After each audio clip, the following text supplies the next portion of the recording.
Before getting into the story, I'd like to thank my newest supporters, Juan, Jordan, and Vanessa. If you'd like to receive access to my archive of over 50 bonus episodes and early access to podcast episodes, the link is in the description below.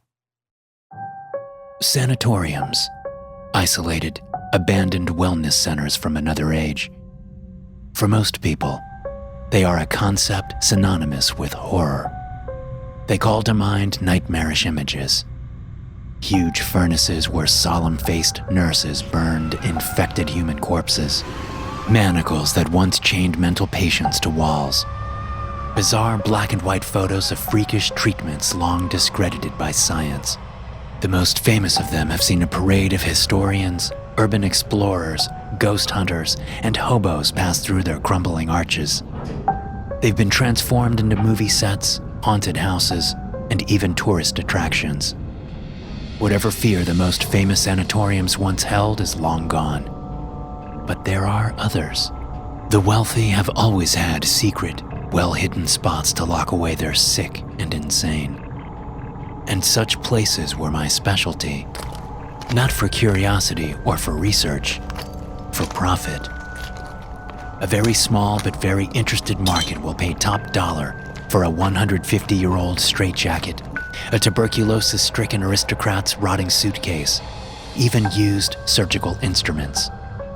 The more personal the artifact, the higher the finder's fee. I always made a point to take as much as I could, as soon as I could.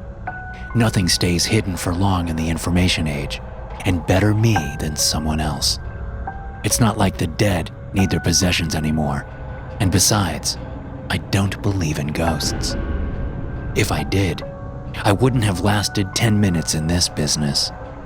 Those old sanatoriums played tricks with a man's mind. The beam of a flashlight can make the shadow of a spider or rat appear monster-sized and horrific. Every movement shakes loose shrouds of dust and detritus.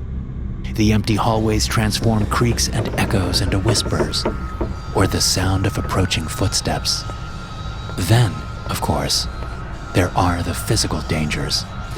Collapsing ceilings, psychotic drug addicts, even wild animals, as a colleague of mine discovered. He was found half-eaten near the entrance of an abandoned mansion in Romania. A trail of his chewed-up intestines led backwards into the darkness.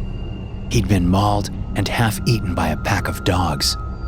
Or at least, that was the coroner's explanation. I never went into such places unequipped, but nothing could have prepared me for what I found in Eagle Ridge Sanatorium. I can't bring myself to reveal the true name or location of the place, except to say that it's in the eastern United States, in one of those old wooded valleys where the nation's true rulers keep their hunting grounds and summer houses. Few people know of its existence, let alone where to find it, and the wealthy landowners nearby like to keep it that way. Private guards patrol the valley road, searching for trespassers and illegally parked cars. Ivy-covered fences, wrought iron gates, and the latest security systems protect the estates themselves, including Eagle Ridge Sanatorium itself, although it isn't clear exactly who pays for the upkeep of its security system. Its many acres have become so overgrown during the past century that the sanatorium's true location can only be found on a few century-old maps. I had one of them with me when I hiked across the hills into that near-forgotten valley. By doing so, I hoped to avoid the private guards and security systems alike, but I never was much of a Boy Scout. I lost my way and had to retrace my steps several times. The truth is, I stumbled onto the correct property by sheer dumb luck. At least the valley and fall was a pretty place to get lost in. With its century-old trees, clear streams, and misty meadows, I could understand why those who knew about such a pristine location would want to keep it their little secret. I'd been afraid that I'd find guard dogs or some other unpleasant surprise once I reached the high, barbed wire fence of the sanatorium grounds. But there was no movement apart from wind and the dying leaves. The trees had grown up next to Eagle Ridge itself, a beautiful C-shaped building done in the Art Nouveau style that was so popular at the start of the last century. I could see why it had seemed like the perfect country retreat, a place where the wayward children of the elite could recover their fragile health or sanity. The sanatorium's sea green paint had flaked away with time. It fell like the leaves of the trees that grew through the building's broken windows. The gaps in its once colorful roof tile reminded me of hammer-smashed teeth, and as I stepped onto its columned patio, I felt a chill run up my spine, a sort of premonition. I suddenly felt sure that if I walked into Eagle Ridge Sanatorium, I wouldn't come out as the same man, if I came out at all. I exhaled, turned on my flashlight, and reminded myself that it was just a building. A building that had the potential to make me very, very rich. As far as I knew, no one had been inside Eagle Ridge since it had closed suddenly under mysterious circumstances in 1912. As an exclusive, invite-only institution, it had never appeared in public record. The long silence of the years and the private security firms nearby had seen to it that the place was almost completely forgotten. Its doors had once been glass, and when I stepped through their hollow frame into the lobby, there wasn't a single broken bottle, hobo campfire, or word of graffiti to be found. It was a little unnerving how intact everything was. From the antique cash register to the heaps of moldering blankets on their brass trolley, it felt like the occupants of Eagle Ridge Sanatorium had only just left. Unfortunately for me, they seemed to have taken all their belongings with them.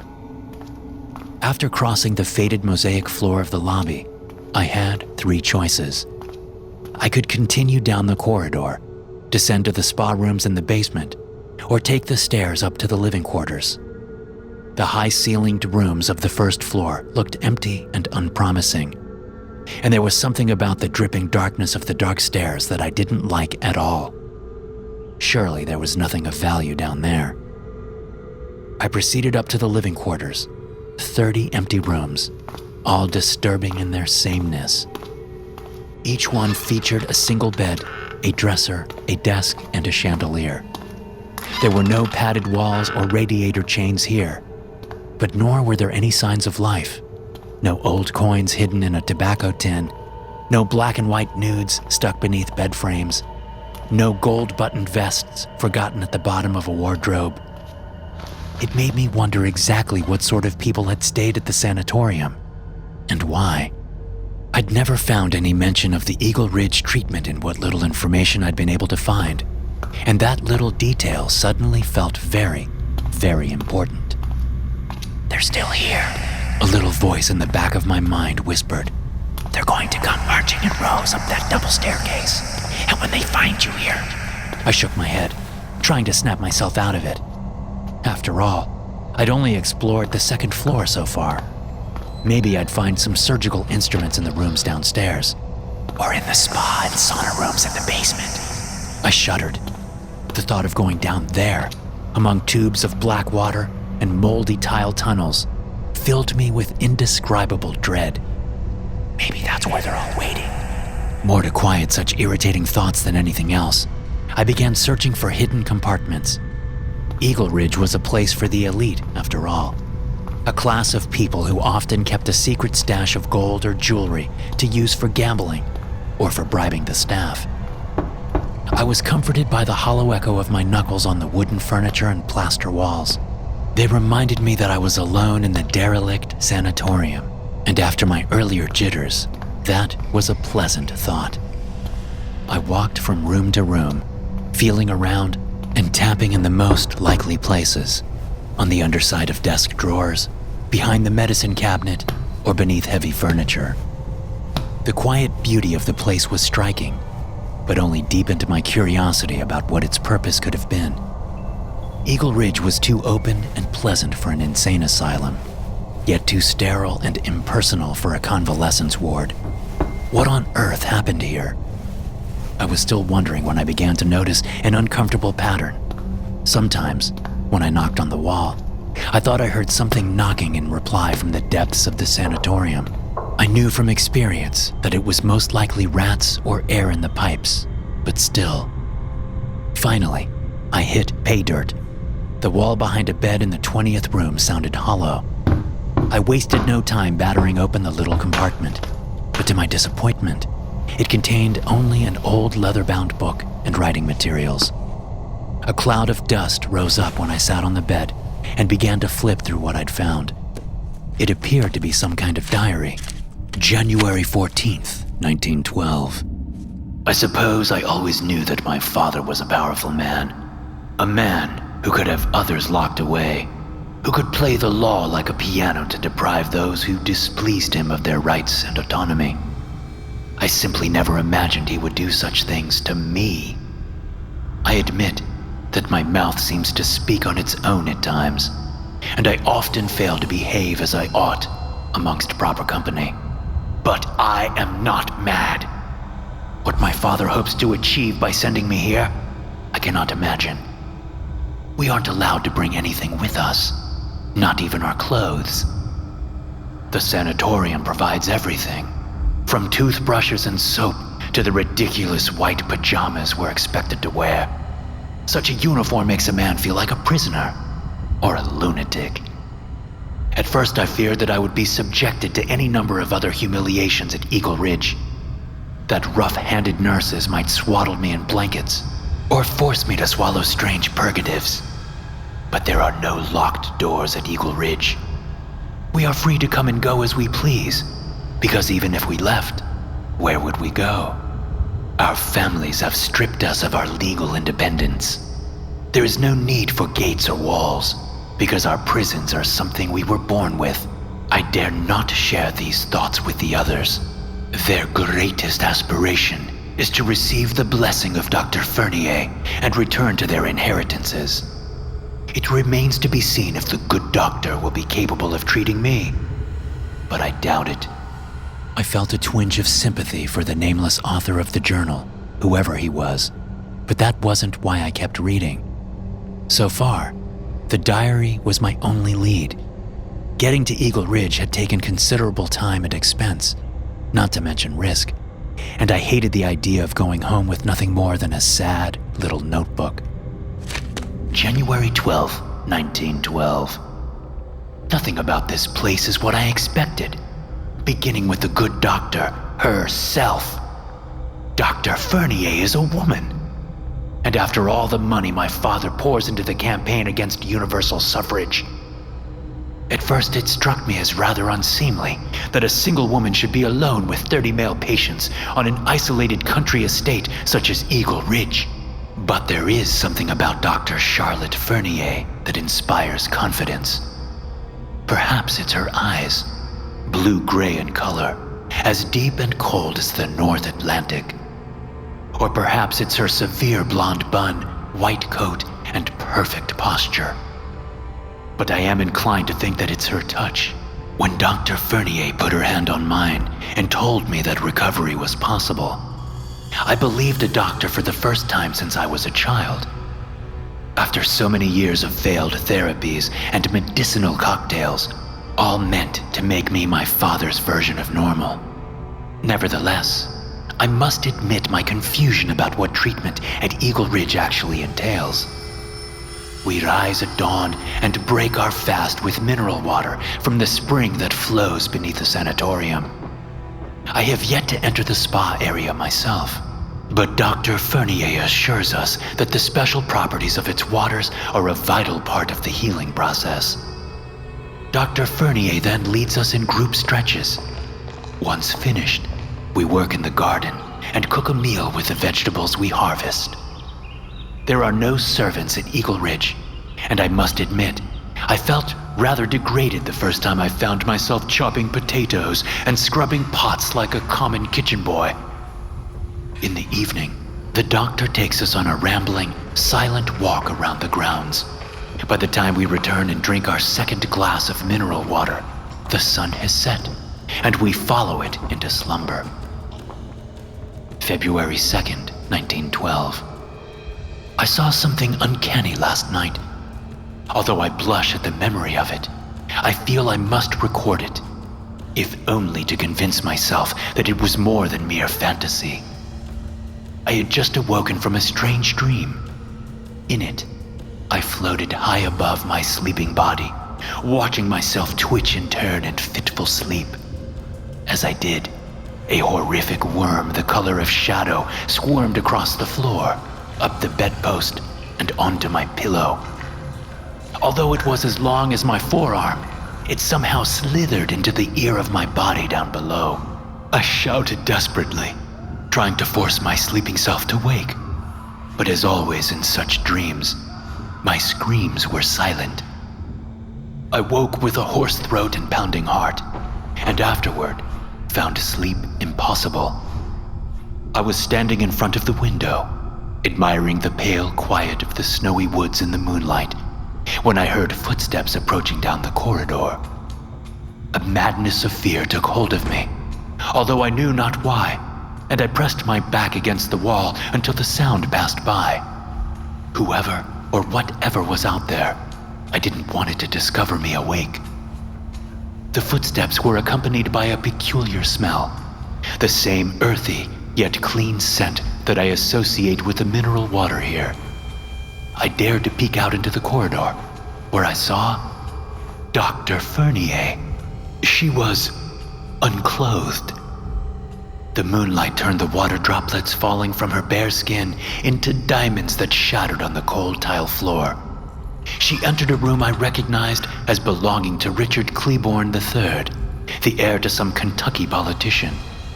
Moments later, the man himself followed her into the corridor and down the stairs. It was as though he were sleepwalking. For a mad second I thought to follow them, but reason prevailed and I crept back to bed, with no more proof of what I'd seen than the fast-drying footprints on the tile. February 5th, 1912. I suppose I should be unsurprised by Richard's absence, after the scandalous sight I witnessed in the corridor. Apparently, he left us before dawn that very day. Perhaps Dr. Fernier dismissed him to avoid a conflict of interest with a patient. Or perhaps she simply wishes to avoid a scandal. One might imagine that such an experience would call into question the good doctor's professionalism. Yet, I cannot doubt the effectiveness of her course of treatment. I feel healthier, stronger, and better than ever before. Who knew that there was such satisfaction in walking quietly through nature, in working with one's hands, in seeing the fruits of one's labor? What a difference from my father's drunken hunting trips and endless social events. I expect I shall have to return to that world in time. But after spending time here at Eagle Ridge, feel confident that I will be able to bear it with grace and a calm heart. March 8th, 1912. I am amazed by how quickly the days pass here. The seasons change, and I feel myself change along with them. I have finally begun the spa treatment, the core of Dr. Fernier's method of therapy. The water bursts, steaming from the earth, and as I soak in its warmth, I can feel the strength and flexibility return to my muscles. Dr. Fernier accompanies us one-on-one during these sessions, using bars to stretch us and high-pressure jets to massage us.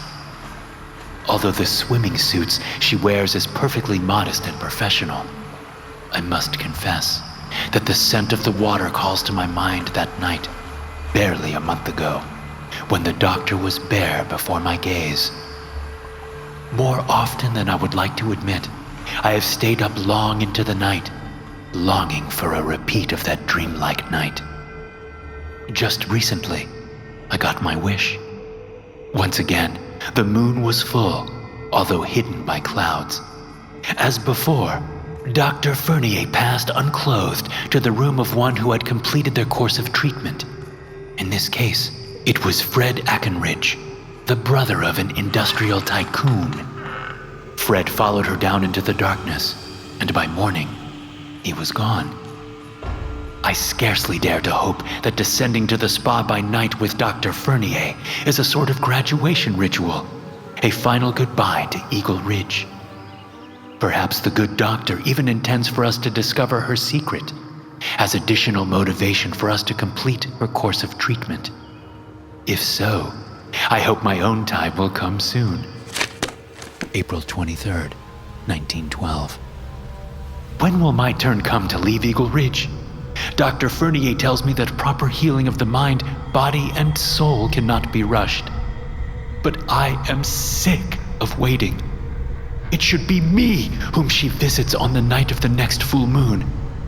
I fear I am becoming obsessed with Charlotte Fernier, and that if I do not leave this place soon, this absurd schoolboy infatuation will destroy all that I have achieved here. In her presence, I find myself reverting to the person I was 3 months ago, a babbling fool, an imbecile who cannot control himself. I am ashamed to admit my obsession even led me to violate the good doctor's privacy. Now that the weather is warming, Dr. Fernier leaves the window of her study open slightly. From the garden, it was all too easy for me to slide it open a bit wider and climb inside. I don't know what I was searching for exactly.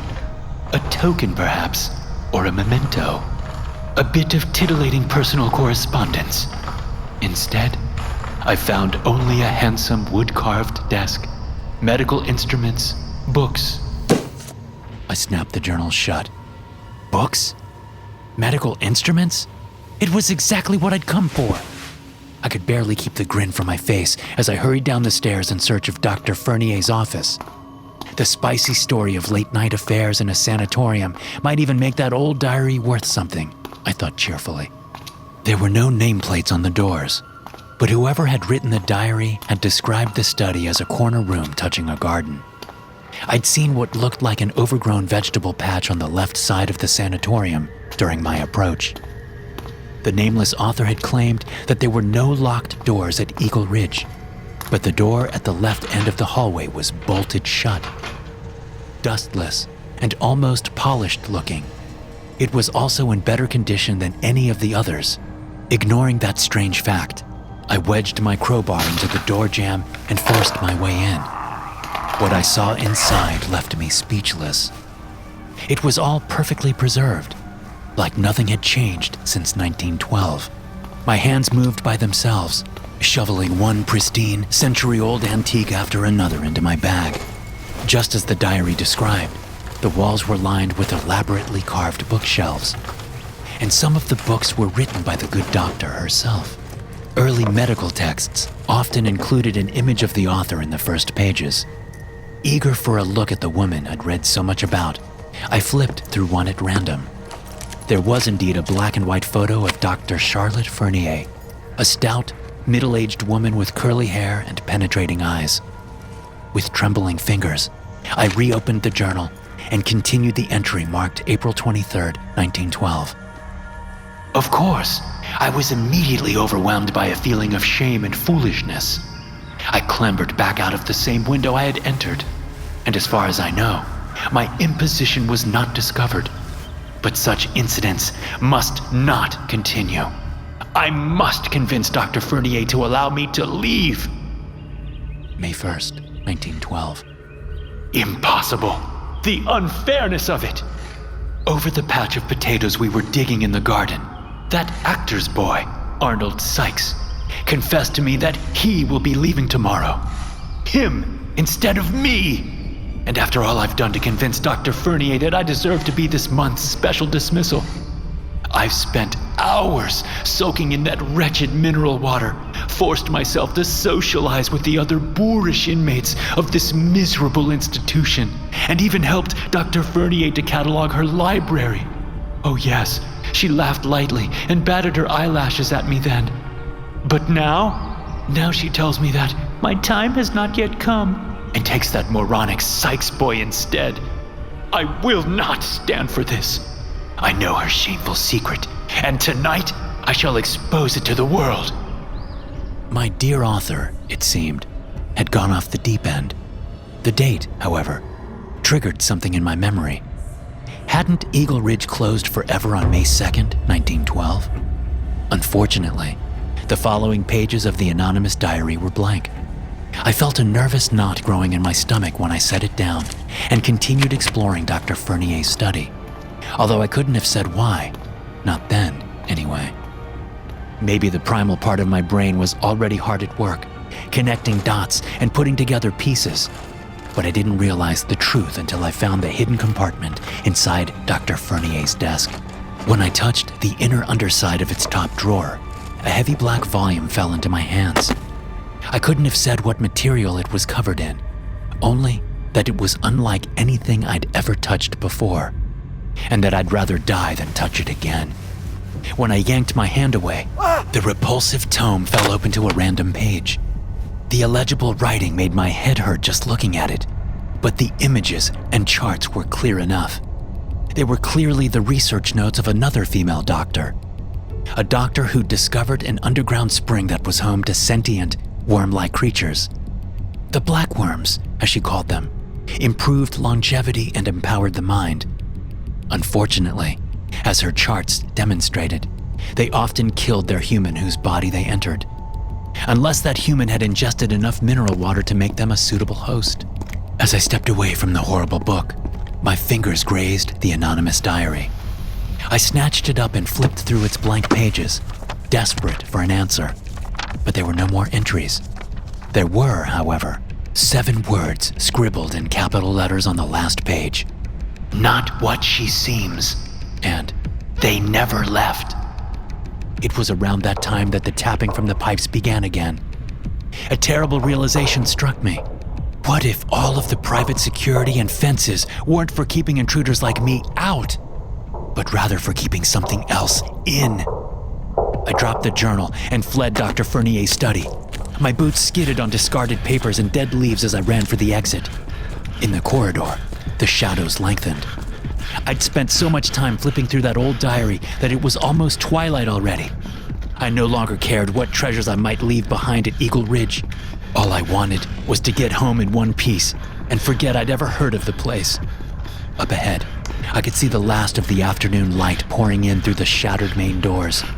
Soon, I'd have the staircase and that blackened, dripping spa corridor right beside me. Just don't look, I told myself childishly. If you don't look, nothing will be there. In the end, I didn't have a choice. I was almost to the lobby when she walked out in front of me, just as I knew she would. Her white, almost translucent skin made me think of cave fish and things that live blindly in lightless places. Her tangled blonde hair hung down past her waist, and her blue-gray eyes were indeed as deep and cold as the North Atlantic. Nude and expressionless, she stood blocking my path. I thought I saw an inky worm-like shape contort beneath the almost translucent skin of her forehead. She held a long, white finger to her lips, and I saw them all emerging from the dark spa corridor behind her. Richard Cleburne III, Fred Ackenridge, Arnold Sykes, and probably the author of the anonymous journal as well. All those who had never left, standing pale and naked before me. They fanned out in a hunting formation, blocking my escape. I didn't hear the blonde woman's voice in my head. Not exactly. It wasn't like telepathy in the movies, not at all. Instead, an overwhelming, wordless feeling wrung the willpower out of my mind like dirty water from an old dish rag. It commanded me to crawl to the lightless source of the spring below, to become a host for the black worm. With the last of my strength, I tore the rucksack from my back and spun it like a hammer thrower, slamming its bulk into the nearest fish-pail body. The host let out a psychic scream that made my eardrums bleed, where its wrinkled flesh burst. A black substance that reeked of earth and mineral water splattered onto the mosaic floor. I ran. Whether those things had been weakened by over a century of life in the darkness, or whether it was adrenaline that gave me the strength to evade them, I'll never know. All the artifacts and evidence I'd found were left on the other side of that high barbed wire fence, and I have no plans to go back to retrieve them. I've discovered that some places are abandoned for a reason, and that those of us who disturb their watchful rest do so at our own peril.